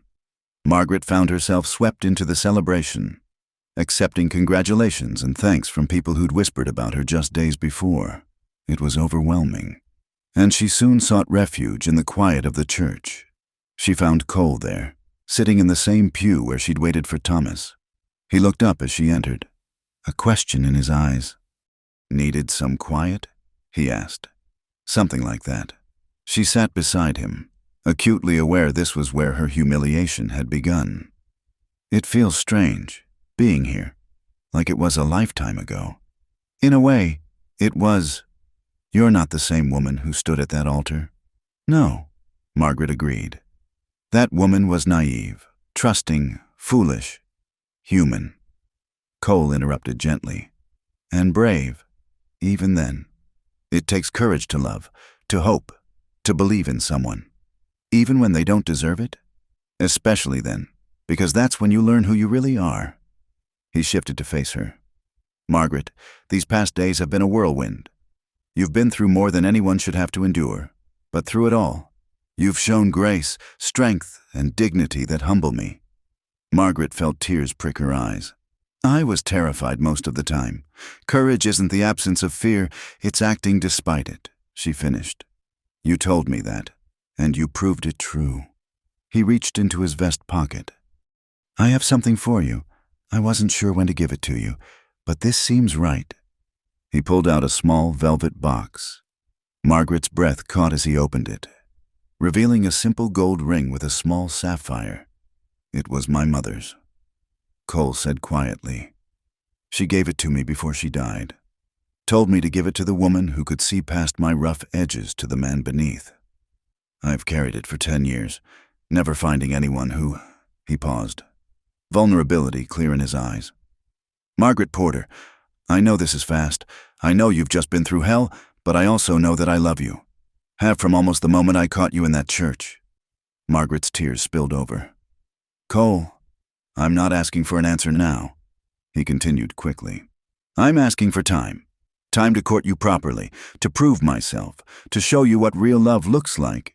And when you're ready, if you're ever ready, I'll ask the question that goes with this ring. She looked at the ring, modest compared to the gaudy diamond Thomas had given her, but infinitely more precious. My answer, no. He closed the box gently. Not yet. You've made too many decisions under pressure lately. This one should be made in peace, with a clear head and a healed heart. I'll wait, Margaret, as long as it takes. Margaret laughed through her tears. You're infuriating. You know that? Here I am, ready to throw caution to the wind, and you insist on being sensible. One of us has to be, he said with a slight smile. Besides, I have plans. Proper courtship involves buggy rides, picnics, church socials where I step on your feet attempting to dance. You deserve all of that and more. And if I said I don't need all that? That I already know my heart? Cole cupped her face gently. Then I'd say you're the bravest woman I've ever known, but you still deserve to be courted like a lady. Let me do this right. Margaret, please. She leaned into his touch. All right, but don't make me wait too long. Cole Dawson, a woman could grow old waiting for you to work up the nerve. 6 months, he promised. 6 months of proper courtship, and then I'll ask. That gives us time to know each other without crisis, without danger. Time to be sure. I'm already sure. Margaret whispered. So am I, but we've got the rest of our lives. A few months to do things properly won't hurt. She wanted to argue, but saw the wisdom in his words. She'd rushed into romance with Thomas, been swept away by passion and promises. This, what she felt for Cole, was deeper, stronger, but it deserved to be nurtured, not rushed. 6 months. She agreed. But I'm holding you to that. Sheriff, I'd expect nothing less. He stood, offering her his arm. Shall we rejoin the celebration? I believe Mrs. Finch is looking for us. Something about announcing the boarding house's expansion and a new restaurant venture. They walked out of the church together, into the afternoon sun where their community celebrated not just the fall of tyrants, but the rise of hope. Emma Hartley was dancing with Ben Carson, her face bright with a joy Margaret had never seen before. Mrs.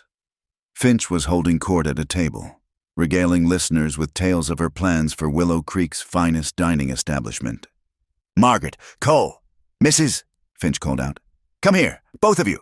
They joined her, and she raised a glass of lemonade. A toast to justice served, tyrants fallen, and new beginnings. The crowd cheered, glasses raising. Margaret felt Cole's hand squeeze hers, a promise of those new beginnings. And, Mrs. Finch continued with a sly smile, to the future Mrs. Sheriff Dawson, even if she has to wait 6 months for the stubborn man to make it official. Margaret blushed as the crowd laughed and cheered again. Cole just shook his head, but he was smiling. Nothing secret in a small town. He murmured to her. Would you want it to be? Margaret asked. He looked at her, this woman who'd lost everything and found herself, who'd stood against powerful men and won, who'd captured his heart without trying. No, he said simply. I want everyone to know you're mine, or will be in 6 months. 5 months, 3 weeks, and 6 days, Margaret corrected. But who's counting? As the celebration continued around them, Margaret realized that sometimes the worst moments in life were just preparing the way for the best. She'd been left at the altar, humiliated and heartbroken, but that devastation had led her to Cole, to justice, to a stronger version of herself. The abandoned bride had become a woman of courage, and in 6 months, 5 months, 3 weeks, and 6 days, she'd become a bride again. This time, the groom would be waiting. 6 months later. October 1873. The morning air carried the crispness of autumn as Margaret stood before the mirror in her room at Mrs. Finch's boarding house. But this time, everything was different. The dress she wore was simple blue cotton with white lace trim, practical yet pretty, just as Cole had suggested. No elaborate veil covered her face, just a crown of late wildflowers that Emma had woven that morning. You look radiant, Emma said, adjusting a flower in Margaret's hair. The younger woman had blossomed in the months since her father's imprisonment, helping Mrs. Finch run both the boarding house and the new restaurant that had become the heart of Willow Creek's social life. I feel radiant, Margaret admitted, unable to stop smiling. Is that silly, after everything? After everything is exactly why it's not silly, Mrs. Finch declared, entering with a tray of tea. You've earned this happiness, child, every bit of it. Through the window, Margaret could see the church filling with people. Real friends this time, not just curious onlookers. She spotted Mr. Garrett, who'd hired her back at twice her former salary to help manage his expanded business. There was Reverend Davies, beaming as he greeted arriving guests. Ben Carson stood at the door in his deputy's uniform, having insisted on providing security just in case, though the only Hartley left in town was Emma, and she was firmly on their side. The whole town's turning out, Emma observed. Even Mrs. Henderson. And she never likes anybody. That's because our Margaret has become something of a hero. Mrs. Finch said proudly.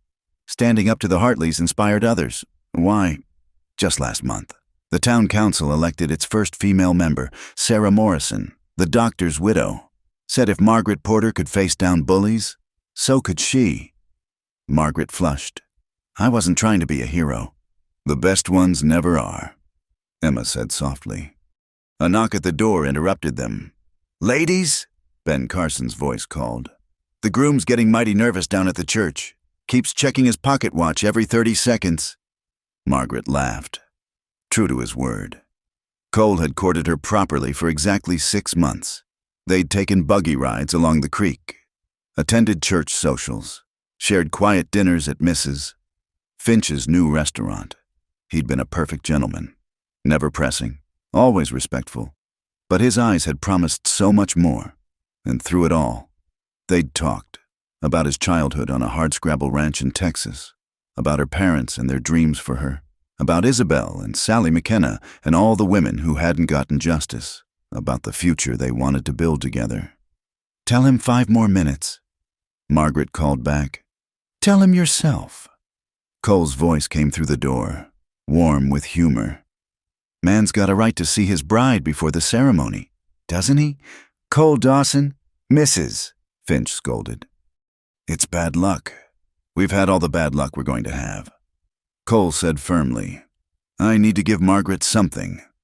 Margaret opened the door to find Cole standing there in his best suit, not new, but carefully pressed and mended. He'd shaved close, and his usually unruly hair was neatly combed. But it was the expression in his storm-gray eyes that took her breath away. Love, wonder, and a joy so deep it made her heart ache. You're beautiful, he said simply. You're not supposed to be here, she protested weakly. I'm the sheriff. I go where I please. He reached into his pocket and pulled out a familiar velvet box. Besides, I made you wait 6 months for this. Figured I shouldn't make you wait another minute. He opened the box, revealing his mother's ring. Margaret Ellen Porter, you've already said yes, but I want to do this proper. You saved me as much as I saved you. You showed me that protecting people isn't just about the law. It's about love, hope, and second chances. Will you marry me today, now, before I lose my nerve and do something foolish like suggest we wait another 6 months? Yes, Margaret said, laughing and crying at once. Yes, you wonderful, infuriating man. He slipped the ring onto her finger, and it fit perfectly, just as they fit perfectly. 2 souls who'd found each other in the midst of disaster. Now get back to that church before I arrest you for making a lady wait, Margaret said, pushing him gently toward the door. Yes, ma'am. He grinned, looking younger than she'd ever seen him. See you at the altar. I'll be the one not running away. After he left, the women made their final preparations. Margaret tucked a small photograph into her bouquet, Sally McKenna's picture, recovered and repaired, a reminder of why justice mattered, and a promise that Sally wasn't forgotten. The walk to the church felt both endless and too quick. This time, when the doors opened, Margaret saw a sea of friendly faces. The whispers were kind, admiring her dress, commenting on how happy she looked. And at the altar, Cole waited, solid and sure as the mountains. Thomas Hartley was serving 25 years in federal prison. Richard Hartley had been convicted of embezzlement and conspiracy. His empire dissolved, his fortune distributed among those he'd cheated. But Margaret found she rarely thought of them anymore. They were the past. Cole was her future. The ceremony was simple, the vows traditional, but the emotion behind them was anything but. When Cole promised to love, honor, and cherish her, his voice roughened with feeling. When Margaret pledged to stand by him in sickness and health, she thought of all they'd already weathered together. You may kiss your bride, Reverend Davies announced, beaming. Cole cupped her face gently, the same way he had that first day in the boarding house. Hello, Mrs. Dawson, he murmured. Hello, Mr. Dawson, she whispered back. Their kiss was tender, a promise of all the kisses to come. The church erupted in cheers, and Margaret thought she'd never heard a sweeter sound. The reception was held at Mrs. Finch's restaurant, which had been decorated with autumn leaves and prairie roses. The whole town seemed to squeeze inside, sharing food, laughter, and stories. Emma played piano while Ben Carson sang surprisingly well, even stern Mr. Garrett was seen to smile as he danced with his wife. No disruptions, Ben reported to Cole as the evening wound down. Though I did turn away a reporter from Denver. Wanted to write about the bride who brought down an empire. Let him write, Cole said, his arm around Margaret's waist. Just not today. Today's about the future, not the past. As if to emphasize that future, Doc Morrison approached with the news. Thought you'd want to know. Sheriff, got a telegram from Denver. That new bank they're opening. They want to interview Margaret for the head bookkeeper position. Seems her reputation for honesty has spread. That's wonderful, Margaret said, then looked at Cole uncertainly. But I don't know if you want the job, take it. Cole said immediately, I didn't marry you to clip your wings. Margaret, I married you because I love watching you soar. She kissed him right there in front of everyone, not caring who saw. Have I mentioned lately that I love you? Not in the last hour, he said with a grin. As the night grew late, the newlyweds made their farewells. Cole had surprised Margaret with a honeymoon trip, 3 days at a cabin in the mountains. Just the two of them and the aspens turning gold. Wait, Emma called, rushing forward with a wrapped package. I almost forgot. This came for you yesterday. Margaret, from Ohio. Margaret unwrapped it carefully, gasping at what she found inside. It was her mother's Bible, the one she'd thought lost forever when she'd sold everything to come west. Inside was a note. Dear Miss Porter, or should I say Mrs. Dawson by now? I bought this at the estate sale years ago, planning to sell it, but something made me keep it. When I read about your story in the papers, I knew why. Every woman deserves to have her mother's blessing on her wedding day. Consider this yours. A friend from Ohio. Margaret clutched the Bible to her chest, tears streaming down her face. Cole read the note over her shoulder, his arm tightening around her. You see, he said softly, good things come to those who wait, and to those who fight, Margaret added, thinking of all they'd overcome. And to those who love, Emma said, hugging them both. They left in a shower of rice and good wishes. Cole lifting Margaret into the wagon he'd decorated with ribbons and bells. As they drove away, Margaret looked back at the church where her first wedding had ended in disaster. Now it was just a building, holding no power over her.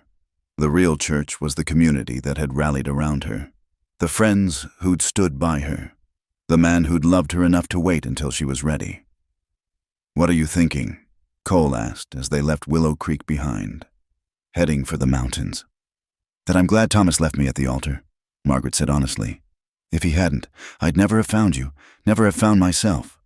Cole brought her hand to his lips, kissing the ring that sparkled there. His loss, my gain. Our gain, Margaret corrected. Partners, remember? Always. Cole promised, as the wagon rolled on through the October afternoon. Margaret leaned against her husband's shoulder, her mother's Bible in her lap. Her future spread before them like the endless Wyoming sky. She'd been the rejected bride, the woman scorned, the subject of gossip and speculation. Now she was Margaret Dawson, wife, friend, voice for justice, and living proof that sometimes the worst moments in life were just preparing the way for the best. The wedding dress she'd worn to marry Thomas had been burned months ago, its ashes scattered to the wind, but the simple blue dress she wore today would be carefully preserved, a reminder that true love was worth waiting for, fighting for, and cherishing forever. As the sun set behind the mountains, painting the sky in shades of rose and gold, Margaret smiled. She'd finally gotten her happily ever after, and it was even better than she'd dreamed. Thank you, dear listeners, for joining me on this journey through Margaret and Cole's story. I hope their tale of courage, justice, and true love has touched your hearts as much as it touched mine. Where are you listening to this story from? Please share in the comments below. I'd love to connect with you all. Don't forget to subscribe to From Wild West channel and share your thoughts about Margaret's transformation from a rejected bride to a woman who found her strength and true love. Until our next adventure in the Wild West, keep believing in second chances and the power of standing up for what's right.